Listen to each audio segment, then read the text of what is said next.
It is Kiro speaking, and it has been a while since the last Little Dev update, about-ish, 3 weeks I think, and that has to do with us doing mainly non-visual things, and there is a bit of stuff to talk about that too, now that it's basically finished. At the start of each sub-project we basically have a week or two where we do stuff to investigate future features or make sure that the technicalities are all working out and so on and so forth, but there's not much to show.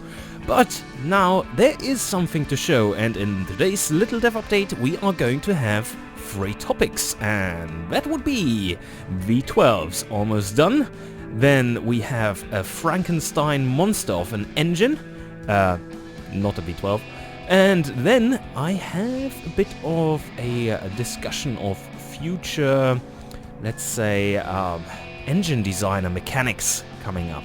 But let's jump right into the first topic.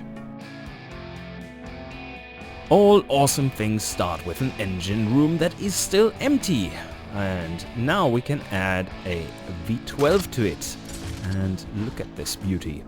It's 2 inline sixes glued together at 60-degree angle, and you can make them really big, as in 16.3 liter maximum size, and you can make them really tiny, 1.2 liter, oh well, you can go smaller than that, 800cc for a V12. That is pretty tiny, so if you want to make a, let's say, a very impressive city car, you can just put this little thing in there. It will probably rev pretty well as well. Alright, so I'm just gluing together these components and then we can see what this does. So here we are with a tiny V12 on the testing bench, and it has 811cc. It looks much bigger if you are that close though. Anyway, the engine sounds are very much not final, and we are still working on them. And the basis is there, but yeah, it's definitely not what it is supposed to be. So bear that in mind. Usually I don't show off engine sounds that early, and that's for a good reason, as you might be hearing. But anyway, there's a lot more to do, especially with like the art and swell and stuff. That is not components I have chosen here, as you can see. Heavy cast, no thank you. Anyway, the components are not displayed correctly yet, and the fuel systems still need to be put in, but they are all modeled, so now it's just a big assembly of things. Anyway, so let's start the engine and just rev it through. This one happily revs to 12,000, obviously. So let's go.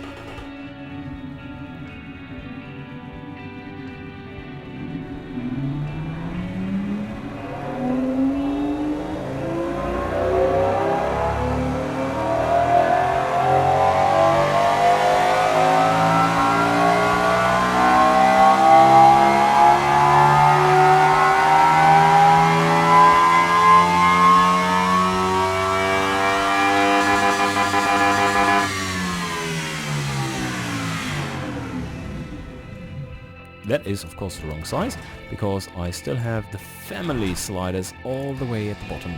So 16.3 liter size, and let's see if we even have big enough exhaust for this shit. Almost, we have to go to dual exhaust. And we are making a happy 1033 kilowatts at 6000 RPM from a naturally aspirated engine. Not too bad, not too bad. Some problems there though. Like I mentioned in the introduction, I was going to talk about a Frankenstein monster of an engine, and I didn't mean this brutal 16.3 liter V12, but I was talking about game engines. And in these first 2 weeks of investigations, Casual, our programmer, has been looking into a possibility of creating a Frankenstein monster of game engines, and specifically I'm talking about combining the Unreal Engine with our current homebrew engine, the Key engine. So how would that work? Well, the premise was, if we can build all the new things of the game in Unreal, we will not be having the trouble of porting them over to Unreal later when we are porting the game, because they are already in Unreal. So if we somehow can make it work such that we can run the game, the existing game, within Unreal, then without porting it to Unreal, then we could develop all the new stuff in Unreal already, just add it on there and then later port the old parts to Unreal as well. That would save us tons of time. So he spent like 1.5 weeks on this and success! We now have, well, not the version you're seeing here, but we will have a version which actually starts the game as an Unreal game and then loads automation, the old designers, as a library, which is pretty tricky programming-wise because, well, our old game is DirectX 9 and Unreal is DirectX 11 and all kinds of this stuff. So this will also mean that we will have to drop Windows XP support. But I think, guys, it's really about time. So, yes. Anyway, this is pretty horrendous and pretty awesome. Long term, this means we won't have to spend time porting over everything we build in the key engine now to Unreal. And that's a great thing. That probably saves us a few months of time, at least from 1 or 2 people. So, great stuff. And now, let's move into topic number 3. The final topic is so big that I will make a completely separate video about it, but let me give you a quick overview in this little dev update already. So, the 2 weeks I said in the intro that I spent working on my special mission was spent on revamping quite a lot of engine designer calculations.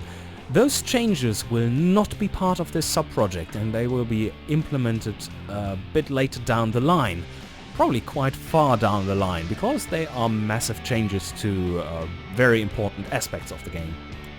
And what I'm going to show you now is that partially we have, of course, the balance changes implemented already, which will be showing up in the fuel systems, where we took a look at various carburetor configurations which didn't make much sense.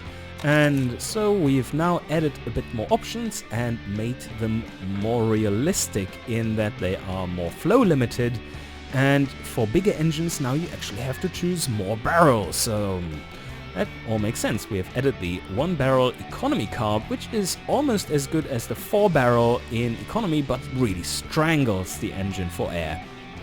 And that should be making much more sense. And now with the production costs and stuff implemented, well, it's not implemented yet, but will be implemented within this sub-project, you will be seeing that carburetors play much more realistically. As well as injection, mechanical injection shouldn't be that expensive, but has a huge amount of engineering time tied to it. Alright, so what have I been working on? Revamping the various engine designer calculations. It started out with, hey Rob, take a look at the intakes. They seem really like mundane and not an interesting choice. As well as fuel type. What the hell is fuel type doing here? It's not a design choice, it's just how you choose to run the engine with a bit of fixing of parameters. Definitely shouldn't take that much space, so we decided that in the long term, as in not with this sub-project, not with this big update, but further down the line, we want to remove this choice and move it probably here. Because that makes sense, right? You choose how do you want to test your engine, and then suddenly it makes sense to be able to choose race fuel as well, because that basically is the safe option, right? You don't run into knock or anything, and that's all nice. But you won't be able to sell any cars requiring that, or very few. So yeah, seems all good. And now, like with this caveat, that this, what you're going to see now, will not be part of this sub-project, but will be more fleshed out and more worked upon, and then will be implemented far down the line. And there are quite significant design changes in there. Alright, let's move over to spreadsheets. Welcome to the spreadsheets. And this is a spreadsheet of doom. It's basically a completely new engine designer in spreadsheet form.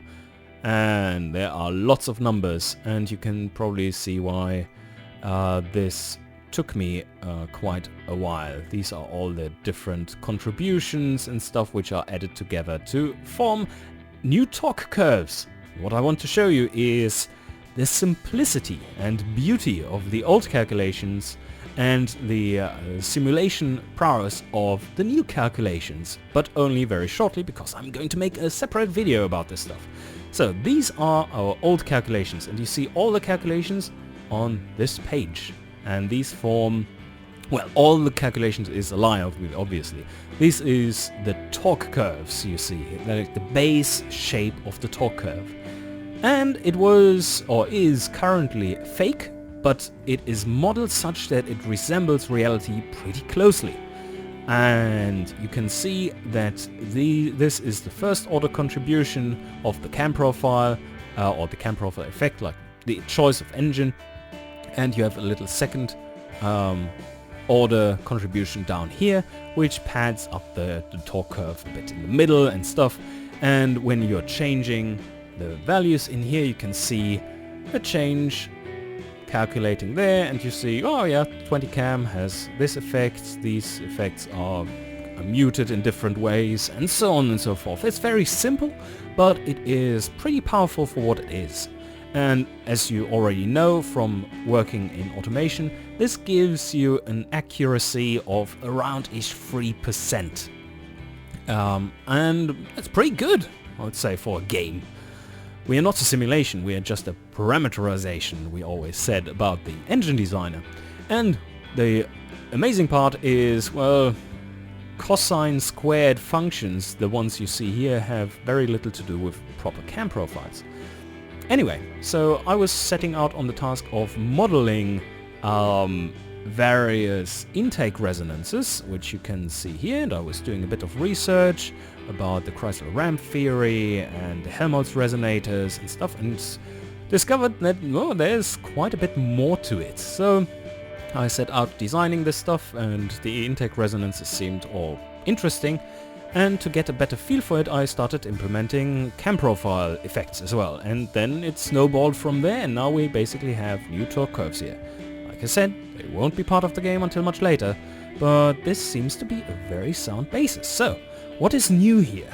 Well, first of all, everything is actually simulated, like the different airflows are simulated, and you can see some monitoring stuff I've been programming in here, and that is monitoring the various speeds at the different parts through the engine, and considering all the friction you get from there, how the valves open with the duration and lift and overlap and all that kinds of shit.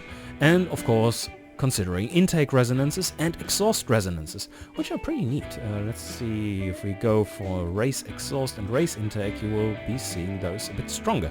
These calculations, of course, take a while, even on a hexacore. And you can see, oh wow, there's some little bulges there, and those are in the pretty much correct spots. And now look at this, if you choose a inline 6, those will actually be moving, yes, because there are various effects which lead to different resonances in different places. Anyway, this is a much more in-depth way of describing cam profiles, and what will be new here is the head slider, which basically determines the port size and the effective valve size you get. Then we have the manifold slider, which basically determines your runner length and your runner size.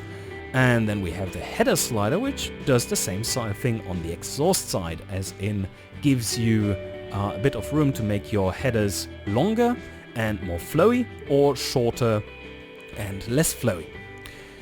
And then we have more intake types as well, which you can see over here. Different intake types, the exhaust types stay the same.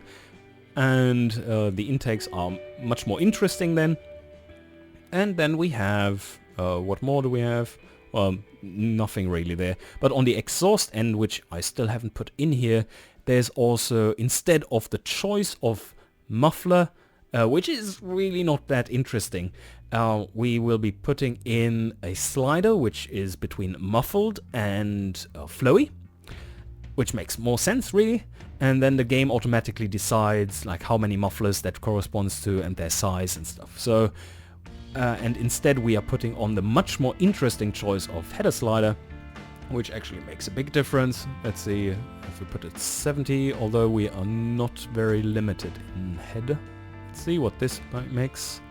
So it shifts the torque curve around a bit. The manifold slider, if we open that one up, it will shift a few resonances, and if we make the head slider tiny, then you will probably be a bit flow limited on top, and you can see the valve area has become smaller, so the air speeds are higher and stuff, moving down the efficiency towards lower revs and all that kind of good stuff. And another big effect. So you always were told that to first order, bore and stroke don't really matter, only capacity does, and that is absolutely true.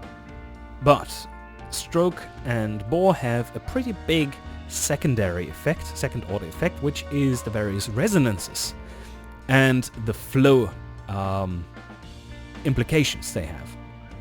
So there's the Helmholtz resonator, which is basically blowing a bottle and having that sound a resonance, and that one affects bore and stroke pretty massively. So if I now go down in stroke from 90 to 70 here for this engine with this setup, then you will see that the torque curve has changed pretty significantly. And if we go to a 120 bore here, well, that's a completely different engine then, actually. But you see that the volumetric efficiency changes of the whole thing. Oh, by the way, what you're seeing here, blue is the volumetric efficiency, and you get above 1, which means that for its size it sucks in more air than its actual size. And that's possible. You can get engines up to 120% efficient if it's really tuned to one frequency or 1 RPM. Anyway, so this is all kinds of new exciting stuff. And as you can see, there are some 3 more sliders in there and a bit of a reshuffle in the engine designer. Not too major, but it will be a massive difference in gameplay, because now with everything like that simulated, just like in the car designer, which is much more simulation based and not as much a parameterization, it will make for a more interesting gameplay, and I'm looking forward to getting that in, but it will take a while. Alright, I'm going to make a proper video about this stuff. If you are interested in seeing what the various effects are, we can take a look at that. But for now, I think that's more than enough, and hope you enjoyed. See you guys next time.